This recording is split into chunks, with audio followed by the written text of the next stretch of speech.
1.650.000 aposentados e pensionistas já receberam efetivamente tudo que foi descontado deles, em parcela única, corrigido pelo IPCA. Então, é uma vitória, assim, mais de R$1 bilhão, né, que é a marca que a gente chegou nesses dias aí. Não é pouca coisa, né, porque a gente começa a falar em assunto orçamentário, 1 bilhão para cá, 10 bilhões para lá, 30 bilhões, fica tudo parecendo pouco, né, mas operacionalizar. Esse contingente de 1,5 milhão é aproximadamente 1.600. 60%, é isso? Dos hábitos? Dos hábitos. Não, 75% dos hábitos. Mas, assim, como são escalas gigantescas, e aí hoje eu já tenho uma visão muito clara assim, da complexidade desse ambiente, é uma vitória. Porque, veja, isso tudo tem que funcionar, mas a data prévia ela não pode piorar os outros serviços. Então, é um serviço a mais que ela teve que incrementar na atenção dela, né?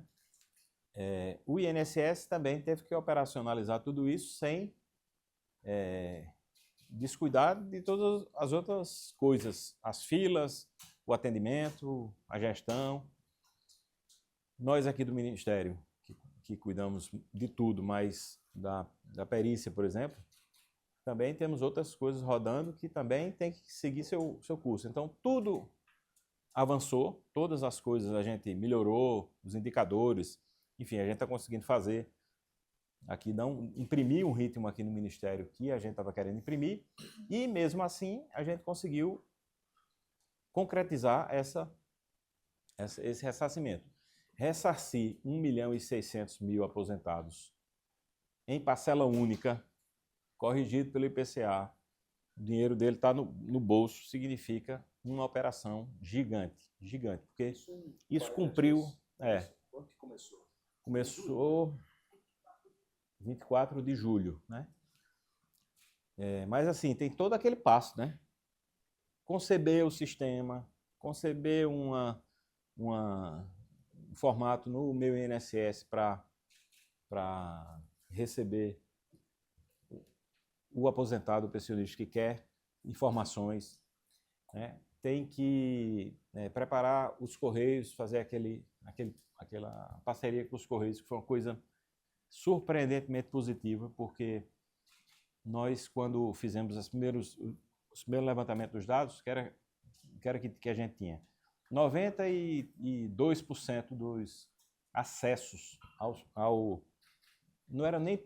É percentual porque coincidiu de ser 100 milhões, mas a gente não tratou nem de percentual, a gente tratava de acessos. Então, 98 milhões de acessos eram pelo aplicativo Meu INSS, 6 ou 7% eram pelo 135, 6 ou 7 milhões de acessos pelo 135, e 1,5 milhão de pessoas que faziam acesso nas agências da Previdência Social, né? Que não é a agência do INSS, o nome é APS, é a Agência da Previdência Social. E então a gente achava o seguinte, bem, tem uma franja aí que vai à agência, então vamos facilitar para eles botando os Correios, porque tem capilaridade maior de agências, né? Só que das pessoas que entraram em contato para fazer o ressarcimento, 28% fizeram nas agências, presencialmente. Então, tipo assim, foi um dado, para mim, de tudo que eu vi até agora aqui, foi a coisa mais importante. Porque isso, veja, isso a gente vai ter que mudar a visão que a gente tem, é o povo nos ensinando. A gente está indo por um caminho e o povo faz, a gente quer não quer um 35, a gente não quer aplicativo no INSS, a gente quer apertar a mão, olhar.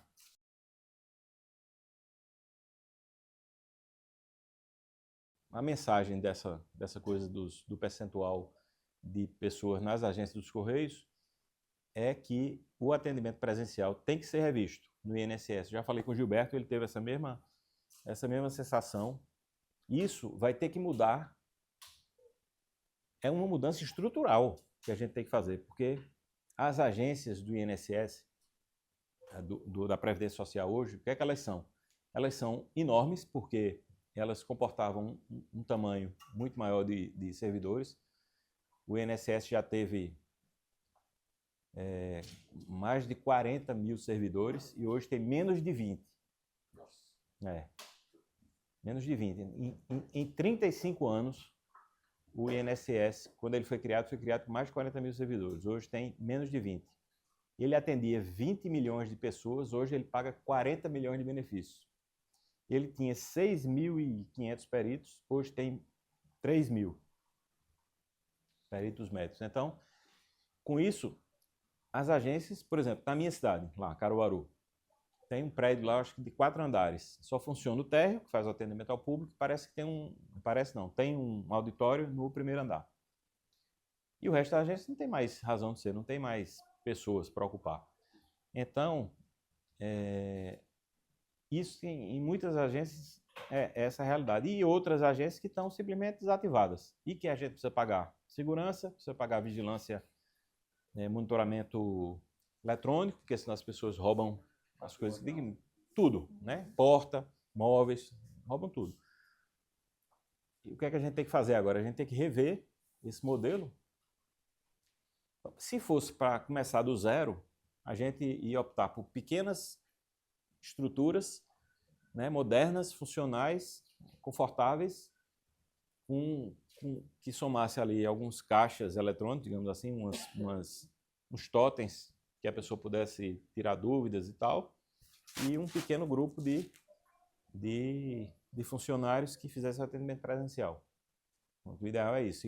E tem que ter os terceirizados para fazer limpeza e segurança, né? Isso está sendo discutido no âmbito do Ministério? Não. Isso é uma conclusão que a gente está chegando agora, com os Correios. E aí eu já fico pensando o seguinte, se não é possível a gente usar as estruturas dos Correios de forma definitiva, entendeu? A gente tem que combinar com os russos, né? Tem que saber se os Correios querem. Eu acho que foi muito bom para os Correios. Eu, pelo menos, faço propaganda dos Correios em todo lugar, porque só recebo informações positivas, assim, as pessoas gostaram do atendimento dos funcionários dos Correios. Os funcionários dos Correios também não reclamaram. Os Correios fizeram o treinamento e tal, então, tipo, foi espetacular isso.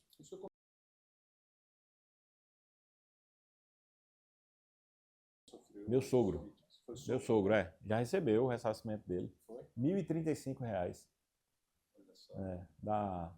Como é o nome? Não. CAP, né? Não lembro. Daqui a pouco eu... Mas ele não sabia, né, que tinha sido. Foi a gente que... Ele não sabia.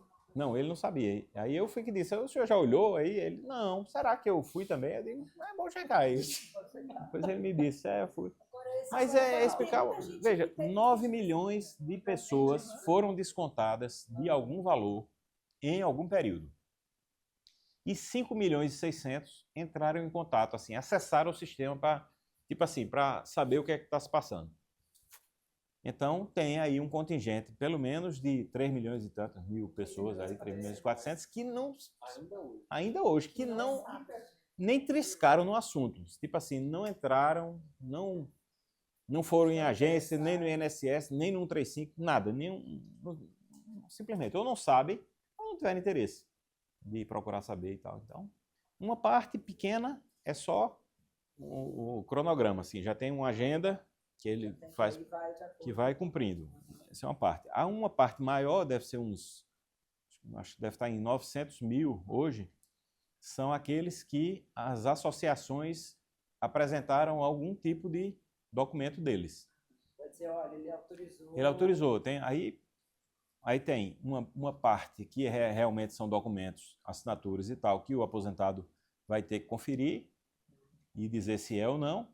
E tem uma outra parte, que é aquela parte que se falou da fraude, que a gente descobriu que tem associações que contrataram estruturas para se defender, ou seja, para apresentar coisas que não são reais, para poder ou postergar ou então dizer que aquele dado aquela associação foi real, foi autorizada, né? E aí vai ter que ficar para um passo seguinte. O que é que a gente está fazendo agora? Está primeiro zerando aqueles que estão aptos, que são aqueles que não têm questionamento. Vou passar esse primeiro momento, que na verdade o que é que eu acho? Que são aqueles mais interessados. São os que deflagraram primeiro, startaram primeiro e tal. Vamos resolver primeiro esse, aí agora vamos passar para esse segundo passo que é mais complexo, que aí a gente vai ter que decidir o que é que a gente vai fazer Com esses que autorizaram. com esses São que... esses que autorizaram. Não, porque esses tem um aqui. contingente de 3%, digamos assim, 3 só, que entram para dizer, eu autorizei. Esse aí tá ok. Esse está ok. Tem um contingente que disse, eu não autorizei e eles não foram contestados. São esses que nós estamos pagando. E há um contingente que disse, eu não autorizei e a associação diz, não, você autorizou, toma aqui o documento. Então, esse passo seguinte vai ser o seguinte, o que é que nós vamos fazer quando tem uma assinatura que o aposentado diz que não é dele e que a associação diz é dele? Vamos ter que encontrar um fórum para dirimir. Não, nem tudo é fraude da fraude. Esse é o segundo passo, que nós vamos procurar um ambiente, a AGU vai nos ajudar para que a gente possa ter um ambiente jurídico que possa fazer uma espécie de perícia, uma análise mais aprofundada desses casos. Há casos, por exemplo, que a gente, olhando por exemplos que a gente tem recebido, há casos muito simples em que a foto é, por exemplo, o nome é de um homem e a foto apresentada é de uma mulher e o CPF é inexistente. Então, está claro que essa pessoa não recebeu o reembolso, mas ela não tinha autorizado. Então, são casos que... Mas tem que ter uma análise. Não dá para botar um software para fazer a verificação, como os aptos até agora, que é só colocar no sistema que a pessoa não foi contestada, ela já vai diretamente para a linha dos aptos. Então, é automático. Essa que olha foto, documento, CPF é uma coisa que tem que parar, tem que ter uma pessoa olhando. Inteligência artificial pode até fazer. Então, a gente pode ver se tem uma ferramenta de inteligência artificial que faça isso. Mas a AGU vai nos ajudar nisso, mas é um passo seguinte. Não está claro ainda onde é que a gente vai fazer isso, mas como a gente não chegou ainda nele, quer dizer, não tem nada atrasado ainda, porque o ressarcimento está acontecendo, a devolução está acontecendo, mas é uma coisa para os próximos dias a gente já se debruçar e encontrar a solução. Eu estou tranquilo, porque o mais difícil a gente conseguiu, eu estou achando que a gente vai fazer fácil isso.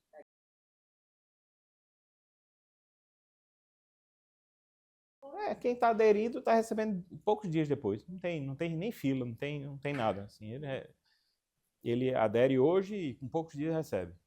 Já tem o dinheiro o governo quer pagar, né? O presidente determinou, ele me ligou um dia para saber como é que estava, assim, uns 2 dias depois que iniciou a devolução, ele perguntou como é que estava o índice, eu estava 15%, ele achou pouquíssimo, pediu para parar tudo, dê entrevista, divulgue, bota nas suas redes sociais e tal, ele querendo que divulgasse mais, assim, que o governo está pagando e tal, então não tem interesse de segurar e tal, não quer devolver a quem tem direito mesmo.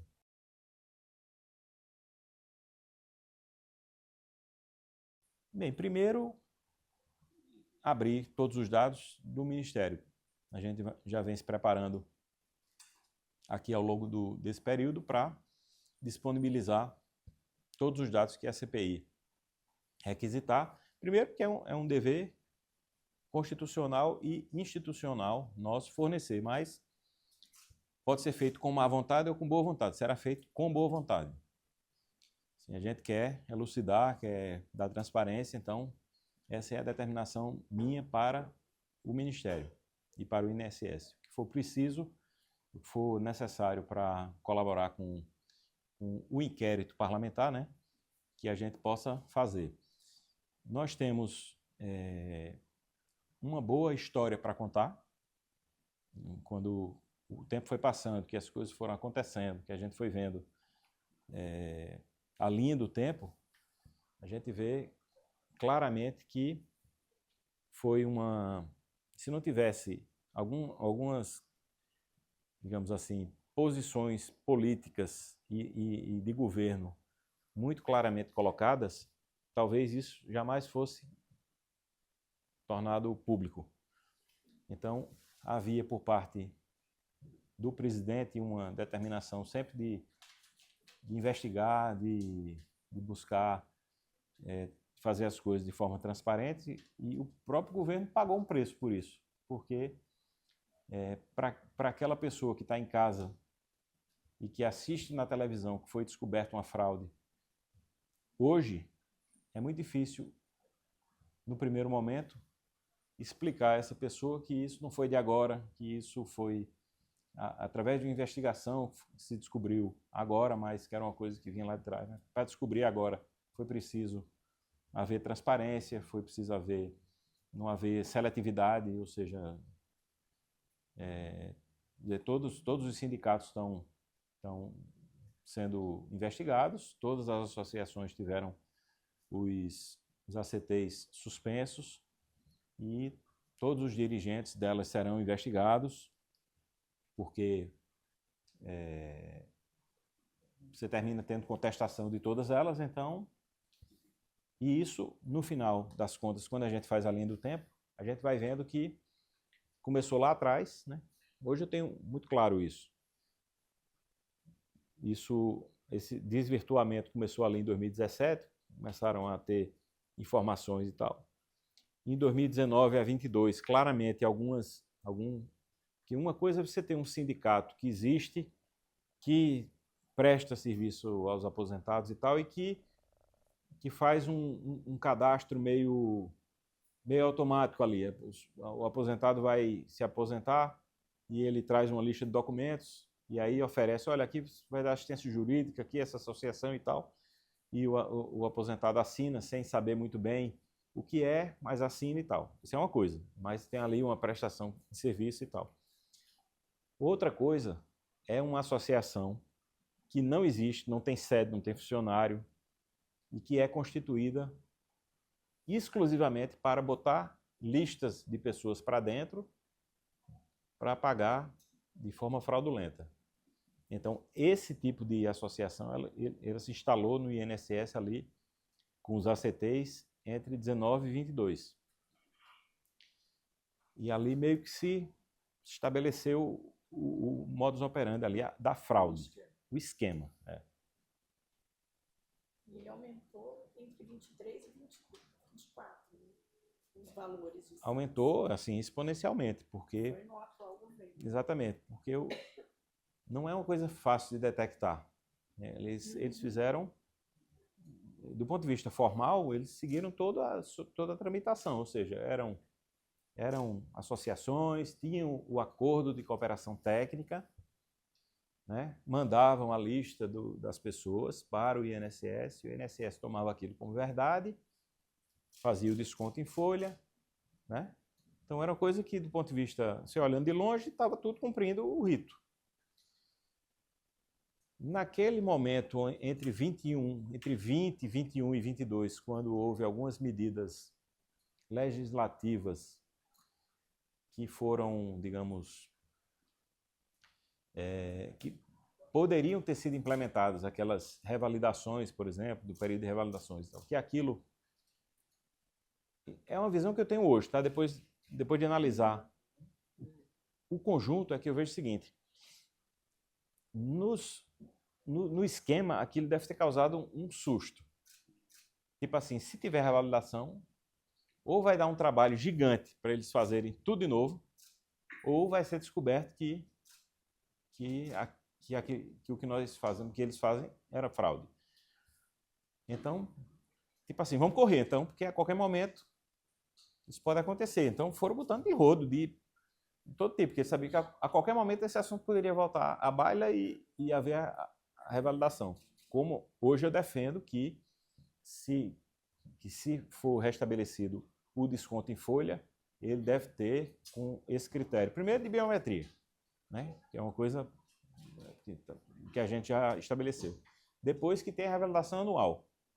Porque o aposentado pode querer fazer hoje a associação se associar a um sindicato ou uma associação e tal, mas depois ele pode não querer mais. E pode esquecer de dizer que não quer. Então é preciso, um ano depois, ele voltar ao sindicato ou à associação para dizer, eu continuo querendo. Eu acho que vai ser uma coisa boa isso.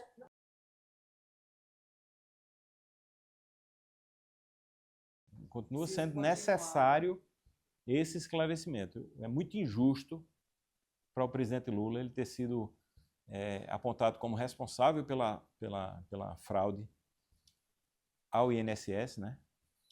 Ou aos aposentados, porque não é nem ao INSS, que o INSS mesmo não foi fraudado. Quem foi fraudado quem foi roubado foi o aposentado.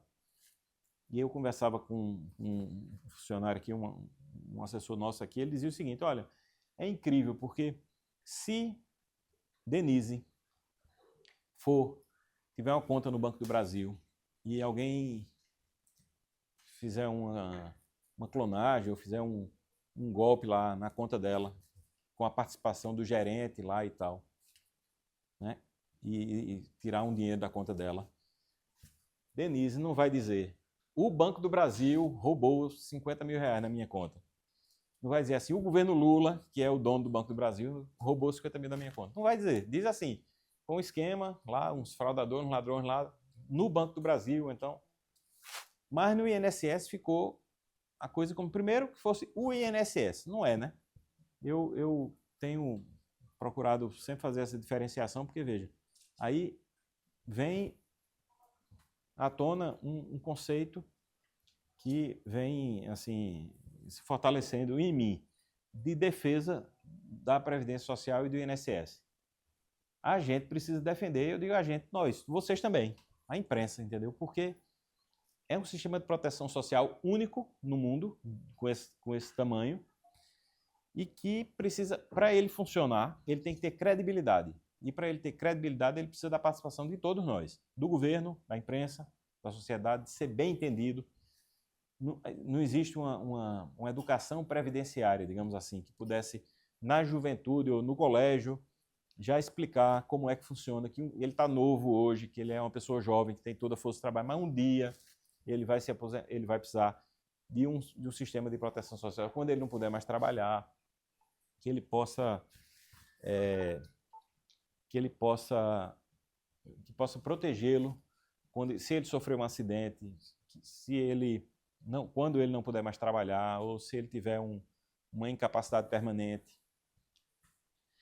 Porque essa credibilidade, que tem um sistema robusto, sólido, permanente, perene, vai fazê-lo se sentir estimulado a pagar esse sistema. Principalmente hoje em dia, com esse negócio de microempreendedor individual, que todo mundo se acha empreendedor e tal.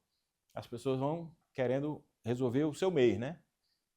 Seu mês, não o seu MEI, né? Seu MEI querendo resolver o seu mês, né? Querendo resolver o seu problema do momento. Só que tem uma hora que ele vai precisar ter alguém por ele, né? Se o governo não se preocupar com isso, fatalmente vai ter que se preparar para receber todo esse contingente na assistência social. Ou seja, eles não vão pagar nada durante a vida e, quando tiver um momento de necessidade, eles vão ter que ir para assistência social. Receber um salário, um BPC, um Bolsa Família, qualquer coisa que a gente não vai deixar. Pelo menos eu não imagino que o Brasil não tenha essa tradição de relegar a pessoa. Não, você não pagou nada, então você vai ficar aí pela rua perambulando aí. Até porque não adianta, né? A gente ter uma vida boa, andar de carro e tal, né? Ter uma casa com piscina agora na faixa de Gaza, não adianta nada, né?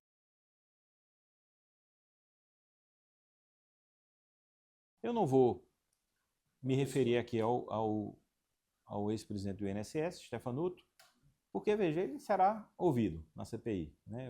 Pelo menos assim, eu imagino que será ouvido também. Não vou antecipar, que eu não sei quem é que eles vão convocar, mas acredito que seria natural, não me causaria surpresa se o ex-presidente do INSS fosse ouvido e se o ex-ministro Carlos Lupe também fosse ouvido. Então eles terão a sua própria oportunidade de se defender. Eu também não tenho procuração de nenhum dos dois para defender, embora são, assim, circunstâncias muito diferentes. Stefanuto eu conheci agora, quando ele chegou para ser presidente do INSS, nunca tinha tido nenhum contato com ele, não o conhecia, e o ex-ministro Lupe é alguém que eu lido há mais de 30 anos, porque eu tenho um partido só na minha vida. Vocês sabem que eu sou do PDT desde antes de ser, ainda de menor, eu já fazia parte da juventude do partido e tal. Então, sempre lidei com ele, ainda como assessor de Brizola e tal. Então, é uma pessoa que eu conheço há muitos anos.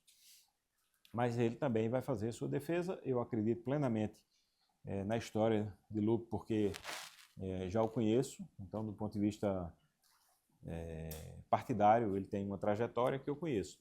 Mas o que eu quero trazer aqui é que eu considero, que aí é o fio da meada onde eu estava antes, que eu considero muito injusto que isso seja debitado ao governo e ao INSS. Primeiro, o governo foi o governo que encontrou a fraude, que estancou os descontos e que devolveu o dinheiro. Então, e muito menos o presidente ser responsabilizado pessoalmente quando você faz a pesquisa, né? Aparece a responsabilização, quem é o culpado? Aí a pessoa fala, Lula. É muito injusto. E depois a gente tem que encontrar um jeito de tirar o INSS e a Previdência Social desse tipo de manchete, porque isso abala a credibilidade, o crédito da instituição de proteção social que a gente deve procurar, tipo assim, cuidar, né? Então, mas eu tenho uma linha muito clara hoje de que foi um grupo que entrou no INSS, ali no INSS não, com os acordos de cooperação técnica junto ao INSS, deixando as palavras bem colocadas, e que eventualmente podem ter contato com a colaboração de funcionários do INSS, que não são coisas raras de acontecer. Por exemplo, eu vejo aqui, acompanho nesses 2 anos e meio aqui no Ministério, a atuação da Força Tarefa Previdenciária. Antes eu acompanhava, recebia os relatórios, mas depois da Operação Sem Desconto, agora eu tenho me detido mais para estudar os números, para olhar mais de perto o detalhe das operações e tenho procurado divulgar isso como forma de fortalecer na opinião pública também essa visão de que onde tem muito dinheiro, tem muita gente querendo meter a mão no dinheiro.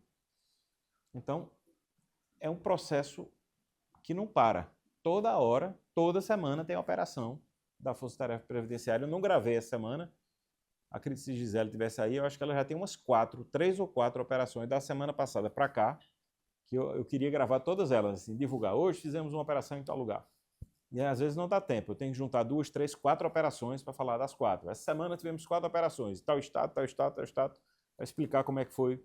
E aí, eventualmente, tem um funcionário terceirizado que botou um chupa-cabra num sistema para drenar os dados e fazer a fraude. Então, às vezes é isso. Às vezes é um funcionário de uma agência, um gerente de uma agência que se associou a uma organização criminosa para emitir benefícios fraudulentos. Então, eventualmente, há pessoas do INSS envolvidas.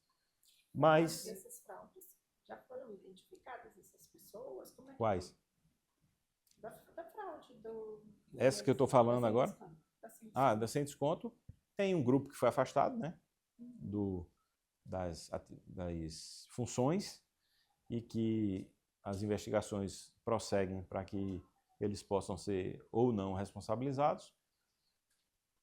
E isso não é assim, digamos, minha alçada, né? Eu sempre que participo das entrevistas, as pessoas perguntam quando é que vai alguém preso. Eu falo, meu amigo, isso é com o Andrei. Não é uma coisa que eu possa responder, né? Não, mas como é que... E é onde a oposição bate. Tipo assim, até agora, cadê os presos? Eles vão atacar nesse ponto. Sim, pois é. Mas eu também não vou apressar, porque eu não posso apressar a Polícia Federal para prender ninguém para poder dar uma resposta, nem vou atrasar, nem apressar, nem atrasar. A Polícia Federal tem o ritmo dela, a CGU tem o ritmo dela, eles têm que fazer coisas muito bem embasadas para poder não serem desfeitas depois pela defesa das pessoas. Então, e também eu não quero fazer juízo de valor mínimos, porque sei que está lidando com vidas, né? Com pessoas. Se elas tiverem devendo alguma coisa, vão ter que pagar. mas se não tiver depois comprovado, você destruiu uma reputação, dificilmente alguém consegue reconstruir, né? E a gente já viu ao longo, eu pelo menos nessa minha vida parlamentar, já vi pessoas como Ibsen Pinheiro, por exemplo, que eu acompanhei toda a trajetória, fiquei amigo dele no fim da vida, e ele me contou o que ele viveu naqueles momentos, e aí vocês todos aqui conhecem a história, é um sujeito que era presidente da Câmara, que tinha a mais alta reputação, honorabilidade, era um sujeito, né, de uma conduta. Ibsen era pessoa.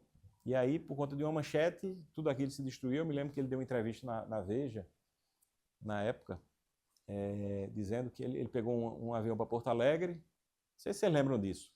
E aí o avião entrou numa turbulência. E aí ele disse o seguinte, que no meio daquela turbulência, as pessoas desesperadas, então ele estava assim, passado. Ele achava que aquilo era o que de menor poderia acontecer com ele, era morrer ali num desastre de avião, para o que ele estava passando. Eu ali, quando li aquilo, eu tive ideia do tamanho da bronca que o cara estava interior. Aquilo ali morreu não para ele naquele momento, o tamanho da aflição que ele estava. Pois é. E aí eu me preocupo muito com isso, né?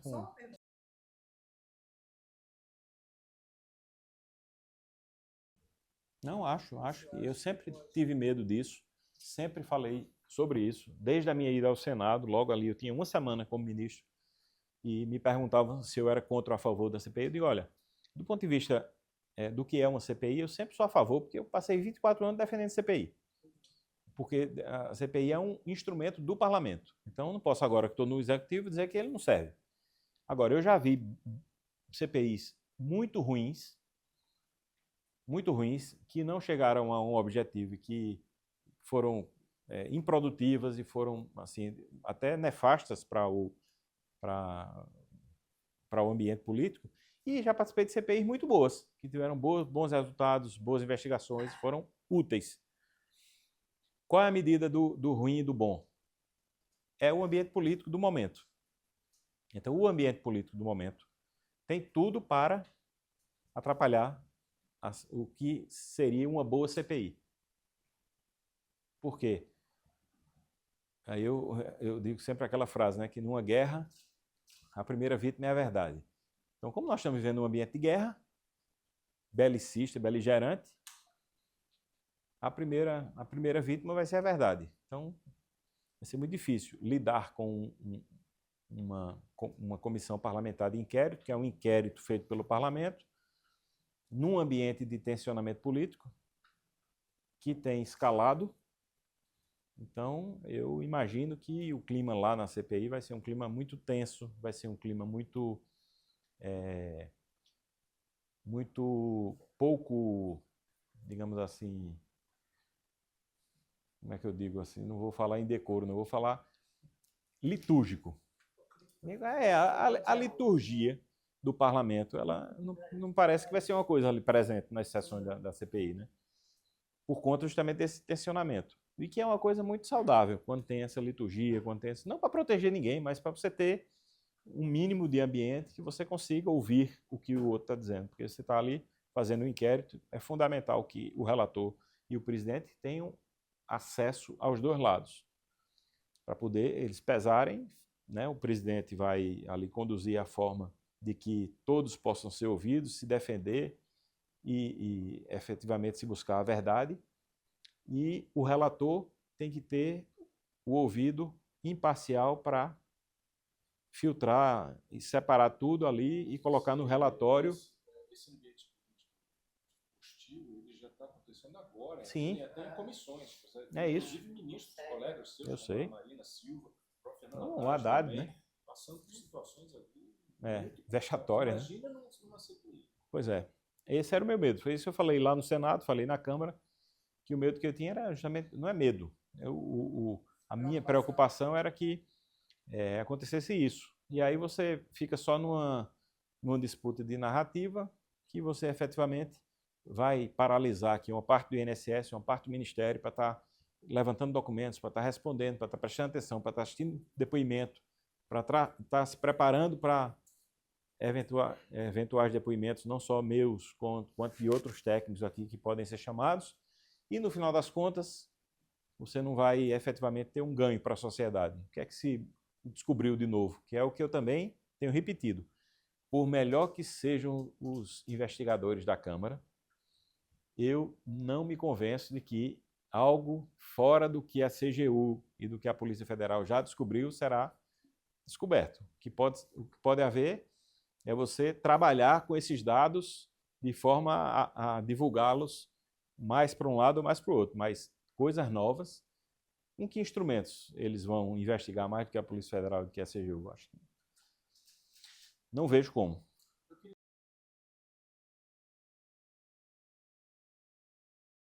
Eu vejo 3 hoje, que se eles forem cumpridos, para mim você já consegue, digamos assim, blindar 99%, pelo menos no ambiente atual. Pode ser que a fraude depois se apresente de uma outra forma, mas assim, se a gente tiver biometria, né, no ato de se associar, se a gente tiver revalidação anual, se a gente tiver uma fiscalização por parte do INSS do tipo de trabalho que é prestado pelas associações, a gente já impede que haja pelo menos esse nível que estava colocado, ele vai desaparecer, não tem como, porque você vai ter alguém fiscalizando, vai ver se existe aquela prestação de serviço, se é efetivo, se não é e tal. Então, tudo isso pode ser feito no âmbito do Ministério ou não? Isso passa também pelo Legislativo, pelo projeto de lei? Não, porque hoje funciona assim. O desconto em folha ele foi estabelecido em 1991 pelo Congresso Nacional. Então, ele já existe. Se o INSS, o Ministério da Previdência, o governo quiser restabelecer o desconto em folha hoje, ele pode, não precisa consultar ninguém, porque ele já está previsto em lei. O que o INSS fez, por determinação nossa, foi suspender, nossa, que eu digo do Ministério, porque eu não era o ministro da época, mas suspender todos os ACTs. Então, ele pode restabelecer esses ACTs com outros critérios, ou simplesmente não ter, como o Denise disse, dizer, não vamos mais fazer, e vai haver uma relação privada entre a associação e o associado, ou o aposentado que quiser se associar. Ponto. Do ponto de vista real, da vida real, eu sempre, que eu estou sem o meu telefone aqui, eu tenho 2 linhas. Uma linha de Pernambuco e uma linha de Brasília. A de Pernambuco, eu tenho um desconto automático. A de Brasília, eu pago a conta todo mês. Só pago quando me lembro, porque está cortada a linha de Brasília, aí vou lá, pago. Então, é precisamente isso que vai acontecer. O associado sair de casa para pagar uma associação é muito difícil, mesmo que seja em Pix, mesmo que seja... É difícil. A gente paga a conta de luz da gente, se não for débito automático, se o cara vier cortar. É difícil no meio dessa monte de coisa que a gente faz, né? Por isso que tem digamos assim, se atrasar 3 meses, corta a luz. Se atrasar a água, corta a água. Porque as pessoas esquecem. Preocupa, primeiro assim, eu não quero, nem nós podemos considerar o envelhecimento como uma coisa ruim, né? É uma conquista civilizatória, algo muito bom, estamos vivendo mais, né?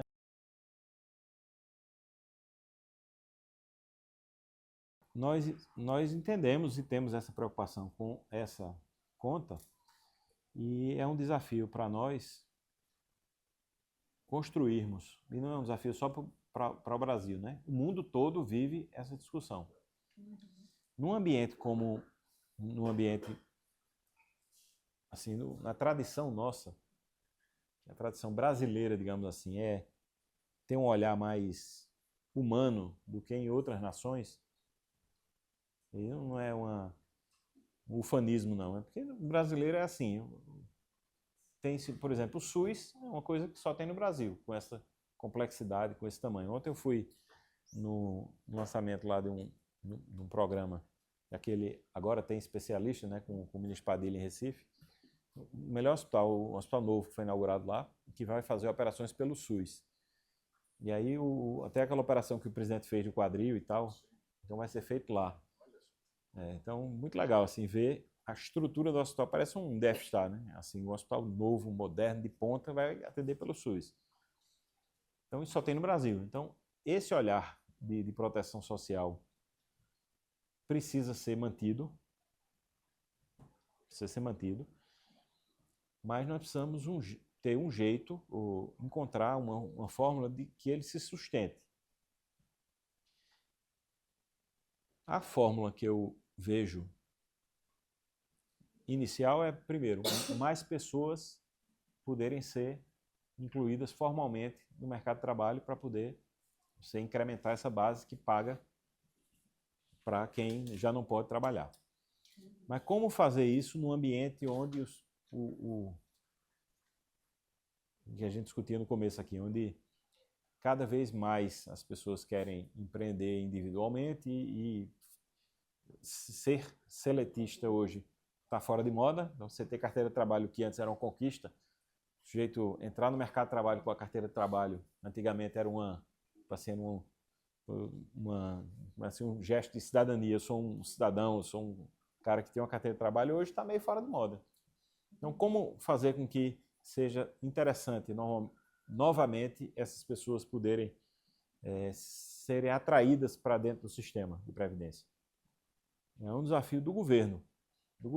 Eu quero encarar esse desafio. Eu quero fazer propaganda de aposentadoria do sistema previdenciário brasileiro. Para fazer essa propaganda, primeiro eu tenho que blindar esse sistema de fraudes, de corrupção, para poder a pessoa se sentir atraído a colaborar com ele, a pagar para ele, para se aposentar lá na frente. Hoje tem 60 milhões de pessoas que contribuem para se aposentar um dia. Então, precisa ter mais gente contribuindo para que ele possa ser mais longevo, né? Para que ele possa ter uma perspectiva maior de poder e de tempo, né? De ele poder ser sólido, né? De poder, de ter potência para pagar.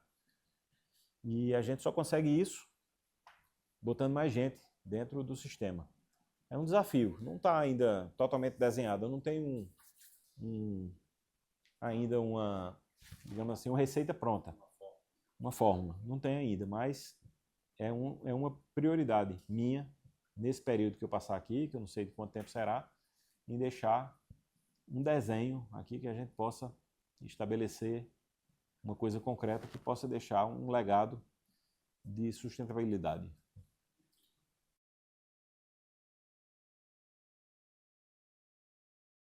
Só notícia boa, graças a Deus. Veja, fizemos... chega e respirei agora. Que alegria. Tava.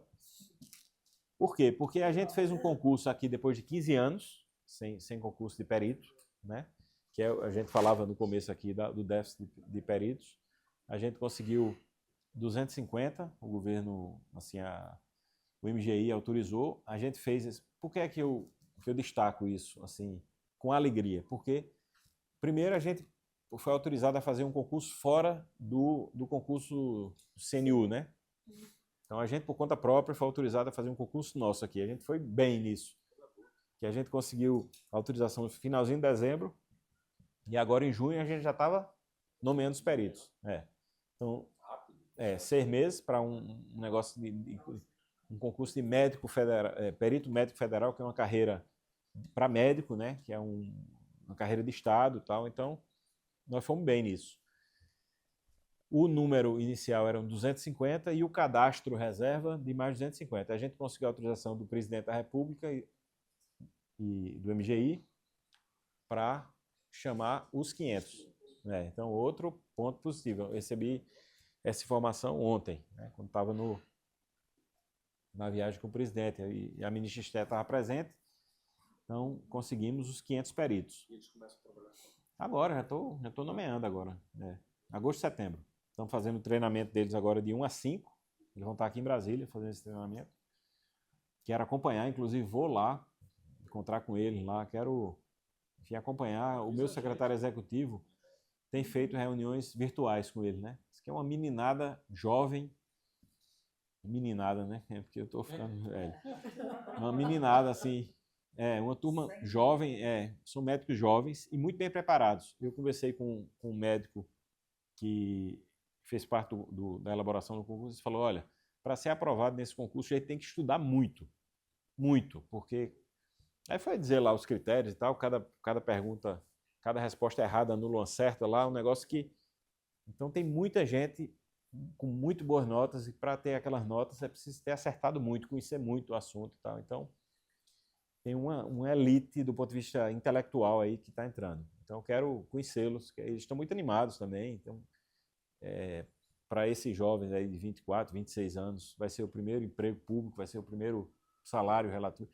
A carreira que começa com R$17 mil de salário e pode ir a 30 no final da carreira, tem os bônus, então estou muito animado com essa turma que está chegando. E aí nós vamos colocar 92% desses peritos no Norte, Nordeste e Centro-Oeste, que é onde nós temos os piores índices. Então, a fila, daqui a 2, 3 meses aí, já vai ter um impacto enorme, porque é onde nós estamos, o que está assim, destoando, que está dificultando e aumentando o tempo médio de atendimento, são essas 3 regiões, é onde nós vamos destinar a maior parte desses peritos. E aí eu estou muito animado quando esse povo começar a trabalhar, e a gente fez uma distribuição deles. Se vocês quiserem, eu posso mandar um PDF.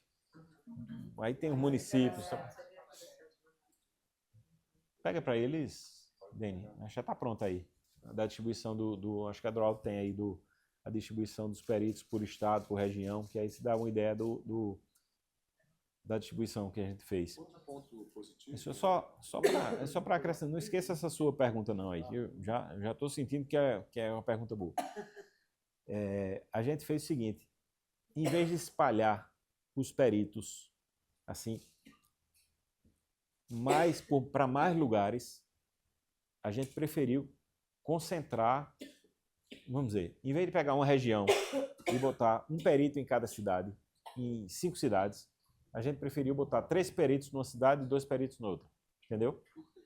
Porque o que acontece? Quando você tem uma fila de atendimento e só tem um perito atendendo, se aquele perito, por qualquer razão, ele não vai, se ele falta, se ele adoece, se ele morreu um parente ou tira férias, você complica aquela fila e faz um represamento, desorganiza tudo, porque foi outra coisa que eu aprendi aqui, logo quando cheguei aqui no Ministério da Previdência, que é o seguinte: como tem uma fila de atendimento e essa fila ela está prevista para os próximos 60 dias, digamos, uma coisa simples, que é não ter atendimento hoje, vamos dizer, se o sistema cair hoje e não tiver atendimento, o que é que você faz com essas pessoas de hoje? Você não bota para amanhã, porque amanhã já tem, e depois de amanhã já tem, e depois. Elas vão para o fim da fila. Então é muito cruel, é muito desumano.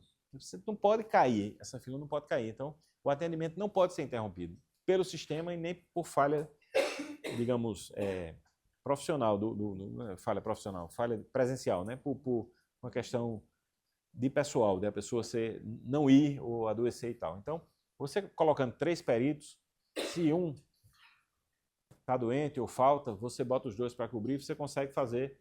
Então, a gente estabeleceu esse critério. Inclusive, eu estou querendo modernizar o nosso... Eu vou só dar um spoiler aqui, porque é uma coisa que não está ainda, digamos assim, não ficou de pé ainda o formato, o modelo, mas uma ideia que eu tenho, que a gente possa usar o call center do INSS, que hoje é só, digamos, uma chamada telefônica, que a gente possa fazer uma chamada por vídeo.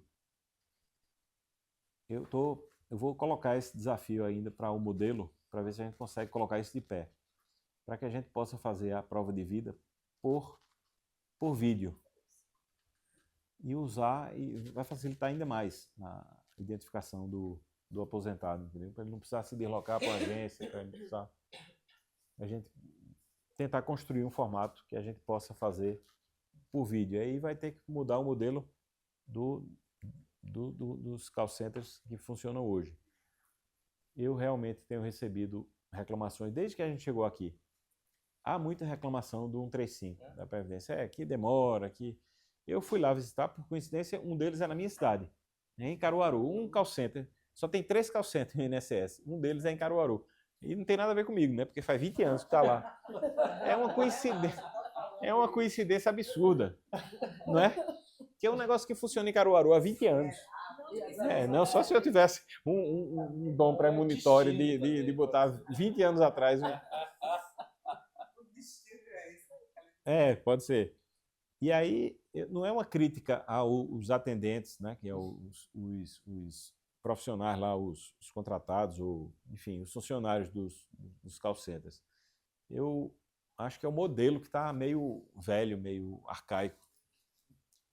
E eu não posso mais reclamar disso, entendeu? Eu tenho que fazer um modelo novo que funcione melhor, que seja mais moderno. Então, eu estou aplicado nesse assunto aí, para poder a gente conseguir modernizar. Eu estava conversando hoje aqui com as pessoas aqui do Ministério, dizendo o seguinte: olha, quando a gente fala de previdência social e INSS para o cidadão comum, é uma coisa arcaica, é uma coisa atrasada, é uma coisa... E eu não posso, assim, tipo, me render a isso, entendeu? Eu digo, meus amigos, a gente vai ter que encontrar um jeito de fazer uma linguagem moderna, uma coisa que comunique melhor. E também e não pode ser só na garganta, né? Retórica, tem que ter uma coisa que seja mais eficiente no atendimento, que seja mais resolutiva, né? E que atenda o público, mas que também atenda de forma eficiente, de forma amigável, e que seja uma coisa veloz, que seja célere, que seja justo, que seja a prova de fraude. Enfim, é um baita desafio, mas tem que ser um modelo que seja que a Previdência passe uma imagem melhor. Vou fazer esse desafio também para nós aqui, entendeu? Que a gente possa... Nós estamos aqui fazendo essa remodelagem assim.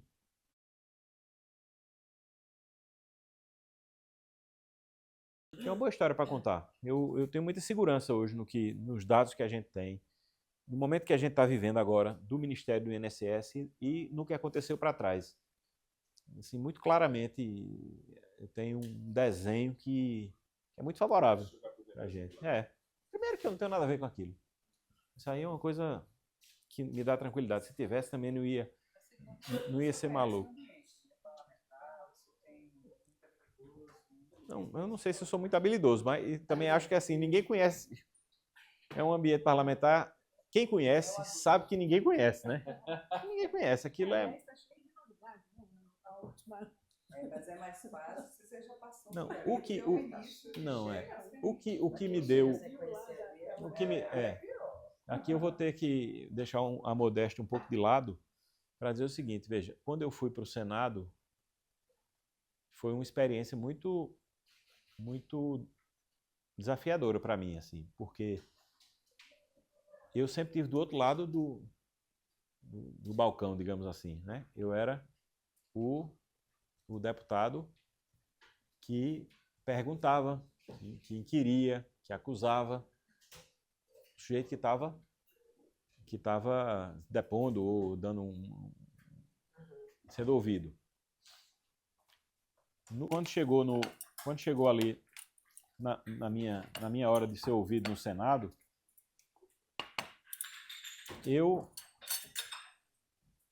primeiro, uma situação muito delicada do ponto de vista de que fazia muito pouco tempo que eu estava como ministro. Então, você não está habituado ainda. Não vou fingir costume de ser ministro de Estado. Ninguém consegue fingir que está habituado a ser ministro se é a primeira vez que eu sou ministro. Depois, boa parte, digamos assim, da tropa de choque do governo estava na China. Não sei se vocês lembram que tinha uma turma que estava viajando, estava fora do Brasil. Né? Depois, assim, eu vou somando os fatores ali. Então, eu pensava o seguinte: bem, a gente não tinha todos os dados ainda que a gente tem hoje, da investigação, daquela linha do tempo. Uma parte daquilo ainda não estava colocada. E aí, o que é que eu me socorri de quê ali? O que foi que aconteceu? Encontrei pessoas que já me conheciam, assim, boa parte dos senadores já foram deputados comigo, então houve um respeito à minha trajetória. Por isso que eu disse que a modéstia, colocar de lado aqui um pouco, para dizer o seguinte, pesou muito naquele momento ali a pessoa que eu sou Eu imaginei e que eu em relação construí. à É, perguntei. então isso, depois, a meu favor. As pessoas encontraram lá alguém que eles conheciam, que sabiam que não era um vagabundo, picareta que estava ali. Era um cara que tinha um... E eu costumo dizer sempre, aí, ó, alguém que como eu, vocês que cobrem aí o parlamento, a imprensa, sabe quem são, quem é quem ali, Conhece, né? a gente sabe. Então, quando eu fui falar ali, até, por exemplo, o deputado Rogério Marinho, o senador Rogério Marinho, é uma pessoa que nós estivemos juntos na CCJ, ele era do PSB, a gente teve muito boas participações ali na CCJ, da Câmara, durante um período. Então, quando eu encontro com ele ali no Senado, por mais contundente, mais duro que ele seja, ele encontrou alguém que ele já conhece, que ele sabe que ele conhece minha trajetória, sabe quem eu sou. Isso é curioso, né? Porque eu fui seu colega também aqui no Ministério. Né? Era meu antecessor. Por isso que eu destaquei o Rogério, entendeu? Então, foi uma pessoa que me tratou com deferência, porque também ele sabe que eu fui líder do PDT 2 anos, eu fui líder da oposição a Bolsonaro. Desafio alguém tem um corte meu aí, sendo desrespeitoso, sendo agressivo, sendo descortês, não tem essa... Eu sempre fui uma pessoa que sempre tratei as pessoas com dignidade, com decência, com respeito. Com a liturgia. Com a liturgia do cargo, que eu acho que é uma coisa muito boa para o funcionamento do parlamento. Então, quando também fui lá, recebi esse tratamento de volta.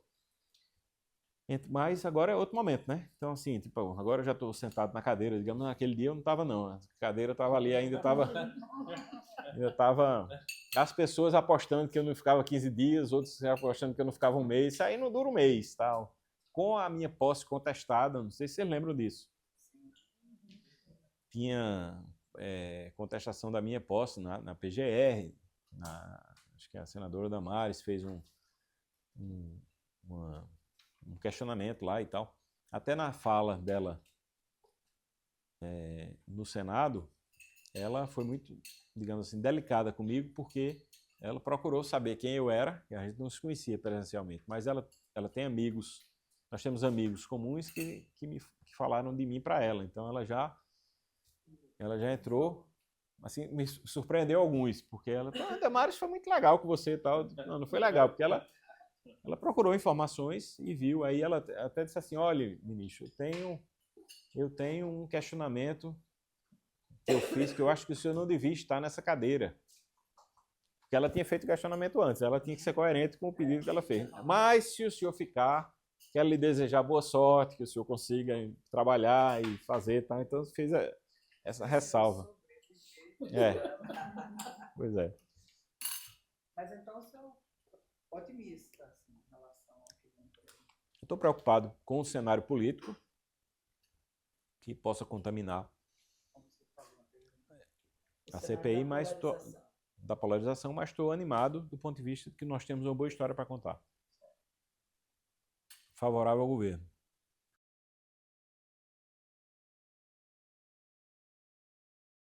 Vou defender o presidente Lula, porque sempre vi nele alguém que não quis proteger ninguém e se preocupou verdadeiramente com os aposentados.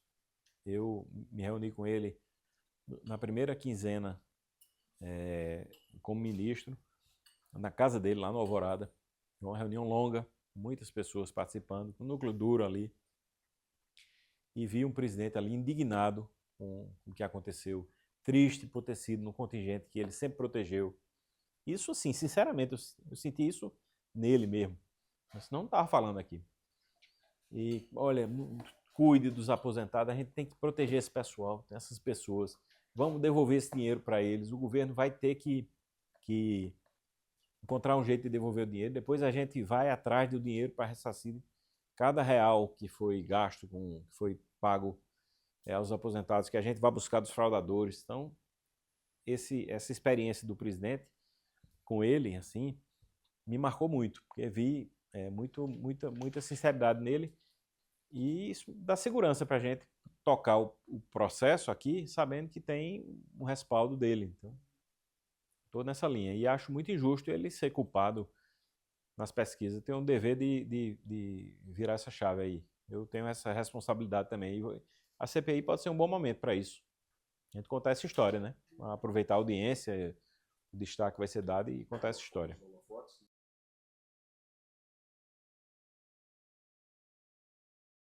O governo está fazendo as entregas, né? Tem muita coisa sendo feita.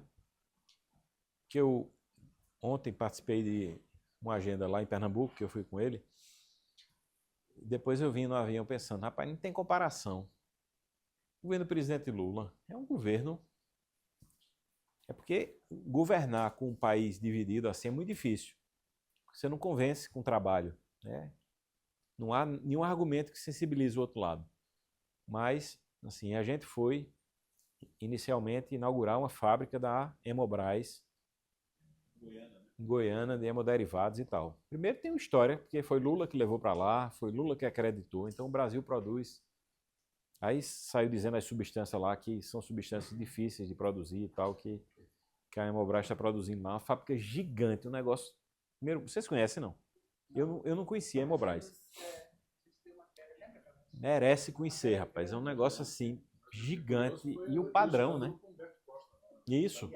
Ele fez uma homenagem a Humberto lá. Na fala dele, no meio do discurso dele, ele falou, Humberto, vem aqui, dê uma palavra aqui. Aí Humberto falou, ele em pé, no meio da fala. Aí Humberto contou como foi, tal. E aí que, na época, ele pediu, e tinha uma disputa lá, acho que Espírito Santo, Minas Gerais, tinha uns 4 estados que estavam disputando. Paraná, viu? O Ricardo Barros queria levar para o Paraná. Tinha uma que eu nem me lembrava disso. E ele falou para Lula que Pernambuco queria levar. Aí o presidente Lula falou, para qualquer um desses estados que a Hemobras for, não terá a importância que terá para Pernambuco ou para o Nordeste. E realmente, né? O que é uma Hemobras dessa em São Paulo? Nada.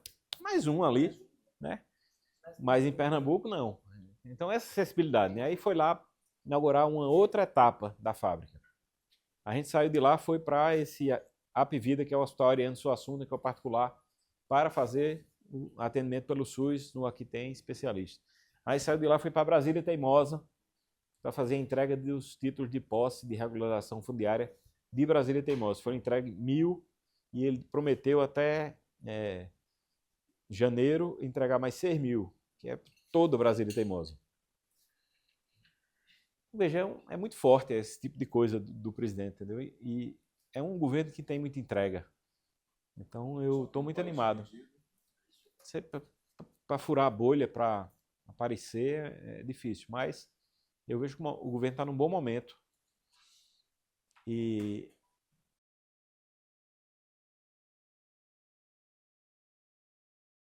essa defesa da soberania nacional é uma coisa que pode nos aproximar mais de outras camadas com as quais a gente perdeu assim a conexão.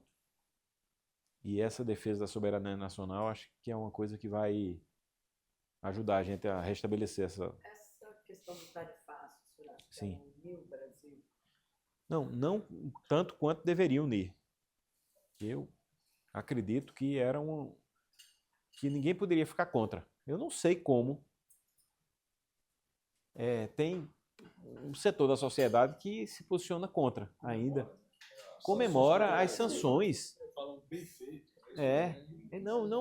Aquela frase do Eduardo Bolsonaro dizendo, se for preciso, vamos queimar a floresta inteira. Ele falou isso. Queimar a floresta inteira é o quê? Não, vamos acabar o Brasil aí para poder ou anistia meu pai, né, e trocando em miúdos. Ou então perdemos tudo, acaba tudo. Então é uma frase assim revoltante. Eu não sei como é que as pessoas estão anestesiadas a ponto de escutar uma frase daquela sem se indignar, sem... O senhor que conhece tão bem a Câmara... É interessante para os Estados Unidos, né? na verdade, os Estados Unidos são superavitários na relação comercial com o Brasil. Isso está claro, né? Nós temos uma relação de 200 anos comercial com os Estados Unidos, sempre foi bem sucedida. Em Caruaru, minha cidade, tem um personagem que eu quero escrever um livro. Eu quero escrever a biografia de Álvaro Lins, que é de Caruaru, que foi um crítico literário, cara que tem muitos livros publicados e foi também diplomata. E teve uma carreira de diplomacia muito mais densa do que a de escritor e de crítico literário, embora ele tenha sido um crítico literário um dos melhores do Brasil. E lendo esse livro dele, e lendo as coisas sobre ele, eu comecei a conhecer um pouco de diplomacia, né? Como as coisas na diplomacia são sutis, são lentas, são criteriosas e tal. Então, o que o presidente Trump fez com essas tarifas, não só o Brasil, a Índia, outros países e tal, é uma coisa tão... é uma afronta à diplomacia e às boas relações que são mantidas com as nações há centenas de anos, né? Há muito tempo. É um novo momento, tempos difíceis que a humanidade está vivendo, viu? Então, eu acredito que o bom senso, porque não é só essa coisa de fazer discurso e tal, mas tem impacto lá também. E, em alguma medida, eu acho que o presidente vai ser cobrado pelos interesses americanos, né?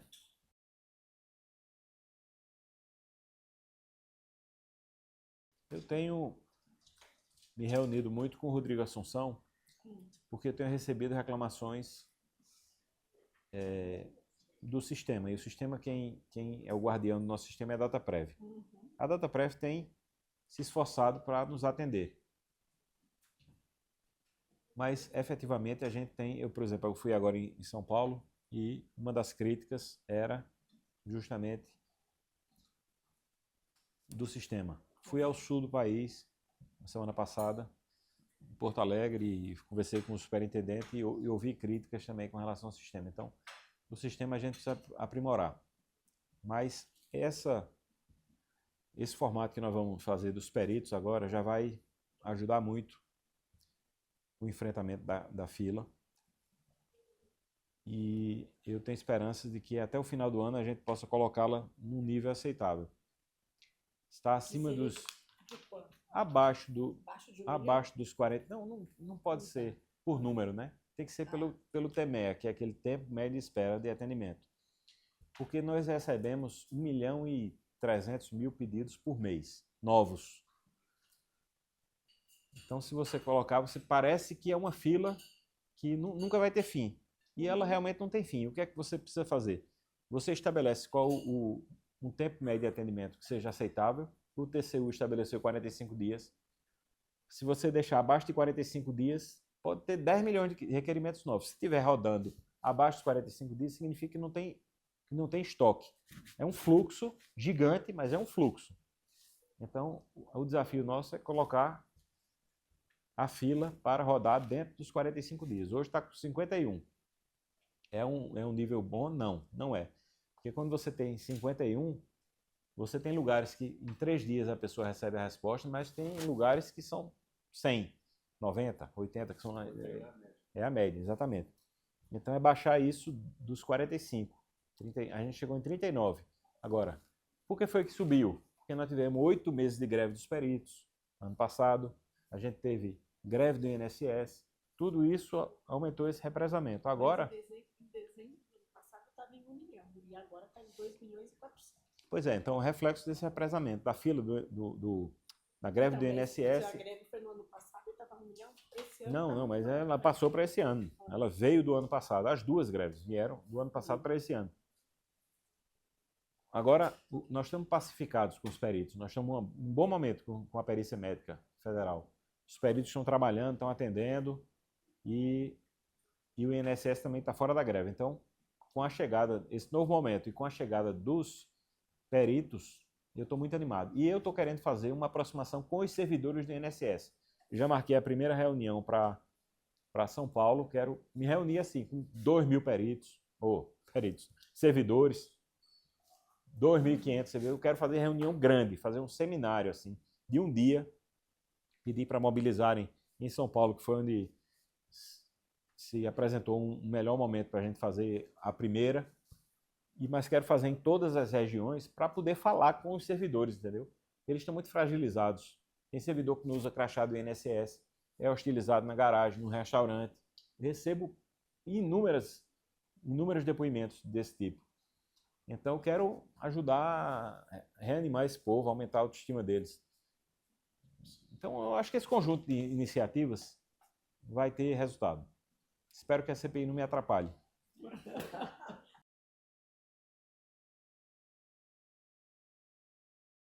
Eu quero encerrar o ano com o tempo médio de espera aí em 30 dias, 35 dias. Quero encerrar o ano com 1.000 cidades com teleperícias. Hoje nós temos 300 cidades fazendo teleperícias. Eu quero encerrar o ano com 1.000 e quero encerrar o próximo ano com todas as cidades, ou seja, todas as agências funcionarem também com teleperícia, ter uma sala de teleperícia. Então, são metas aí que nós temos plenamente execuíveis.